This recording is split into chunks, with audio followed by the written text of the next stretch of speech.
Put in your headphones. It's about to get bassy.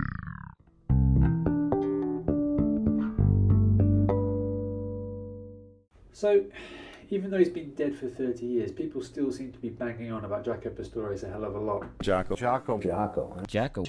Probably Jaco Pastorius. Jaco is really something. Jaco. The Jaco thing. But Jaco, I think everyone looks at Jaco as the man. And it turns out that pretty much every bass player that has come through post 1975 has been hugely influenced by Jaco Pastorius.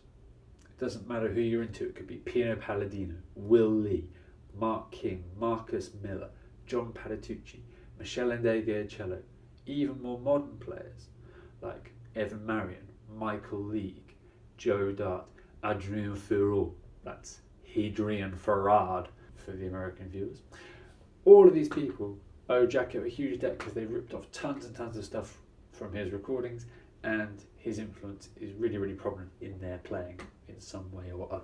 So in order to understand the musical reasons that Jaco was so influential, we're going to dig into a transcription of his debut recording as a sideman, which was R&B guitarist Little Beaver's 1974 hit I Can Dig It Baby. Now, this record came out a couple of years before Jaco's infamous solo record, and it predates his appearance on Pat Metheny's Bright Side's Life and Weather Report's Black Market. Those three records really contributed to his meteoric rise to fame within the musical community. Now, I'm sure that the Jaco nerds out there will be keen to point out that his appearance on the Little Beaver record was not his first released recording. He actually appeared on pianist Paul Bley's album, which was snappily titled Pastorius, Metheny, Ditmus Bley, but is more commonly known now as just simply as Jaco, which was released earlier in 1974 and featured Jaco playing some ridiculously difficult things, but they're in a rather avant-garde free jazz setting, which is not really everyone's cup of tea, whereas I Can Dig It Baby contains the principal elements of Jaco's style all wrapped up in a 6-minute pop tune, so we're going to focus on that. What really knocks me out about Jaco's playing on I Can Dig It Baby is that it shows that all the things that were unique about his playing, about his voice on the instrument, were already firmly etched in place when he was 22 or 23 years old, which he was at the time of this recording, which is remarkable. It's very rare that you get any musician coming up at their age who is already fully formed in their musical identity. By examining the transcription of I Can Dig It Baby, we can uncover 5 essential elements of Jaco's style that would make him so influential in the future. It was almost as if he was leaving clues in this recording as to what he was going to unleash on the world in years to come. The first element of Jaco's style that we're going to talk about is his use of harmonics. So if you look at the transcription, the 4th note that he plays in this tune is a double stop harmonic, which, if you think about it, in 1974 was ridiculous. So we have this idea: first 2 chords, F sharp 7, B minor 7. Okay. And Jaco plays this. Jaco plays this nice little double stop,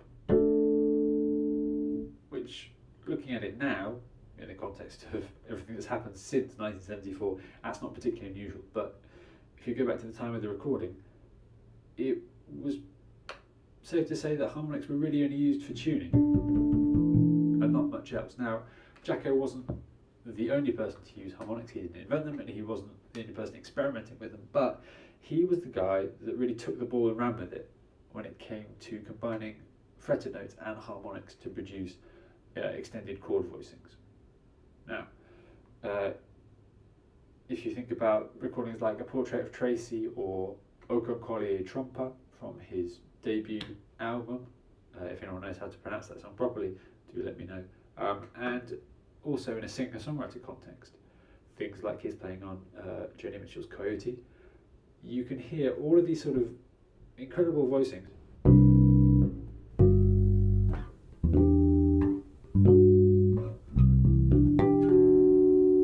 Have all become fairly mainstream nowadays, but it was really Jaco that pioneered them and brought them to our attention.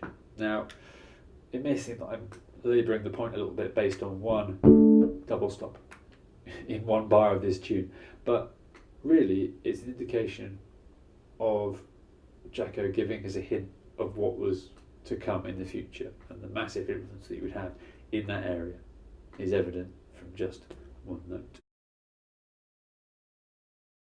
Now, although Tower of Power's Rocco Prestia is, widely considered to be the king of the relentless 16th note line, Jaco is up there too, and a lot of his signature grooves revolve around this sort of perpetual motion idea, combining fretted notes with ghost notes in a constant 16th note line. If you think about some of his most famous grooves, like the chorus line to Come On, Come Over, that's built on exactly the same idea.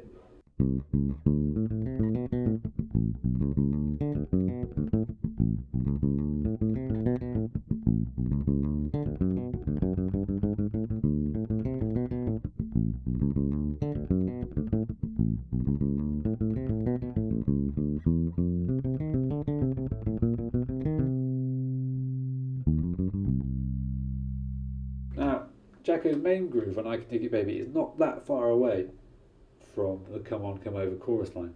It's a 2-bar figure that he plays for most of the tune, and we're outlining an E-7 harmony, and it sounds something like this.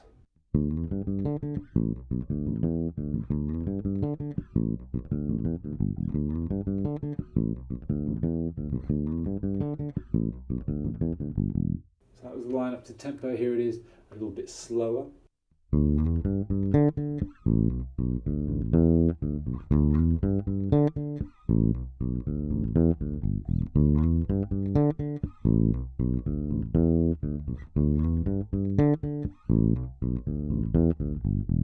So if we take a closer look at the actual notes in the line, we can see that Jaco starts by stating the harmony. He's outlining an E-7 chord. We've got flat 7 into the root, flat 3, up to flat 7. After he hits the top D, drops down into open position, and we've got this combination of fretted notes and ghost notes. And in fact, if you look at the transcription closely, we've got 2 alternating endings on beat 4 for each bar of the groove. First time, he resolves to the B, which is the 5th of the E-7 chord. The second time, he resolves down to the open E. So we've got a little bit more interest there for the listener, and it feels like it's a bit more composed than if it was just a 1-bar vamp. So if we look at the notation for the I Can Dig It Baby main groove, you can see that the contour of this line is actually really similar to the Come On, Come Over line that I played earlier. It's a pretty small step from this to... They both have their highest note landing firmly on beat 2, and the second half of the bar is when Jaco brings in the ghost notes in each case. Number 3 in our countdown of essential Jacoisms is the chromatic approach note. So if you look at the transcription, bar 9, which is the end of the verse, you can see that Jaco begins to incorporate some non-diatonic notes into the line. The 2 chords that we're outlining are A-7 and D7. And against those, Jaco is playing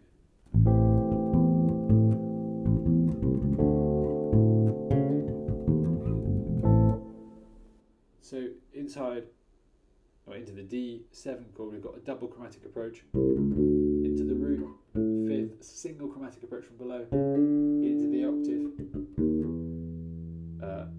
and then we're flirting briefly with an E, the 5th of the forthcoming A chord to resolve there. Now this sort of single chromatic approach into root notes and the 5th of chords is where we get, a few years down the line, the Jaco samba pattern that he played on Invitation. This sort of idea where he's going about 400 times faster. one of his pet licks, as it were. And this pattern in I Can Dig It Baby foreshadows that by a number of years. If you look at the sections that I've marked as the chorus and the bridge, you can see that those bars are littered with single and double chromatic approaches from below into chord tones, which betrays Jaco's love of the dark arts of jazz and bebop in particular. Obviously, if you've heard Donna Lee, you know that it's no surprise that he was heavily into Charlie Parker and various other jazz types.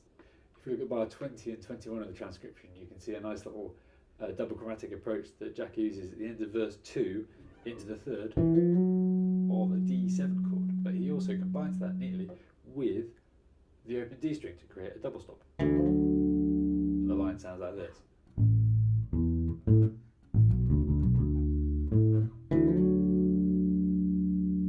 Obviously, Jaco would use that device later on to great effect in tunes like Continuum.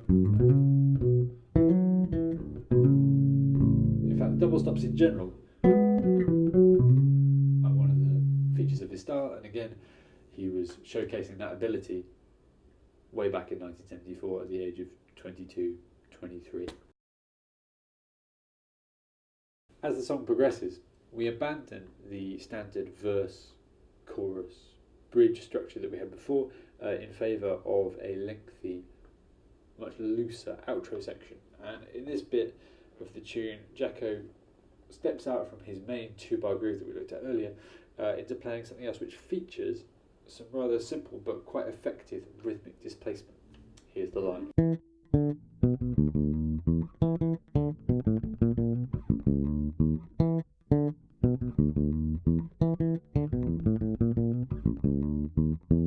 So we're combining key elements of his style, this propulsive 16th note idea of almost constant 16th notes, combined with ghost notes and chromaticism. But here we're adding in some rhythmic displacement. We're taking that first figure, and in the second bar, bar 88, he displaces it forward by 1/16th note, which completely turns it around and makes it much more interesting. You've taken what would normally be a sort of stock Dorian minor 7 chord funk groove, and you made it quite special just by shifting the emphasis of the rhythm by 1/16th note. After playing this groove for 12 bars, Jaco then switches things up again, and he unveils another element which was going to become one of the more prominent features of his style in years to come. Bar 97 of the transcription showcases Jaco playing this rather nice little line, which is a variation of what we had previously. He's added more notes in, and now we've got a little bit of pentatonic sequencing, and it sounds like this.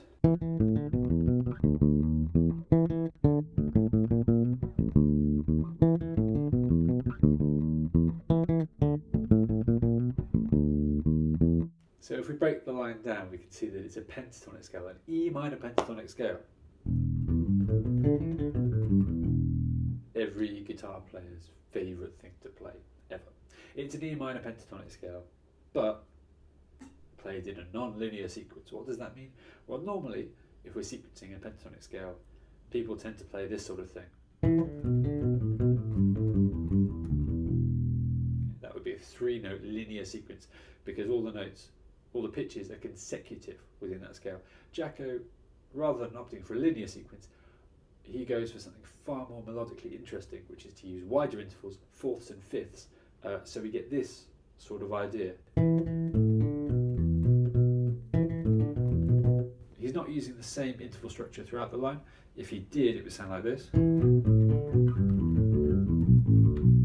That would be consecutive fourths all the way through the scale. Now you might recognise that sound because that sort of cell formed the basis of a lot of his signature solos like Continuum, Port of Entry and Havana. If you take that line and play it about 10 times the speed, you get some licks that sound an awful lot like the things that Evan Marion, who is a fantastic bass player from New York, there's sort of lines that Evan plays all the time and sound completely mind-boggling. So there you have it, 5 essential elements of the Jaco Pastorius style that were firmly in evidence from his very first recording, which is nothing short of remarkable.